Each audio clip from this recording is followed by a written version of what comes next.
আমার একেশ পাকিবে দন্ত নড়িবে সম্বল হবে মোর লাঠি।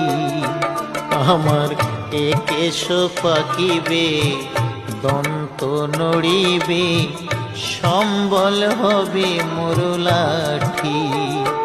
তখন পুত্র পরিজন সকলে বলিবে, পুত্র পরিজন সকলে বলিবে, এ জঞ্জাল মরিলে বাঁচি মুনামার মানুষ হইয়া জন্ম লোভিয়া মানুষের করিলাম কি। আমি মানুষ হইয়া জন্ম লোভিয়া মানুষের করিলাম কি।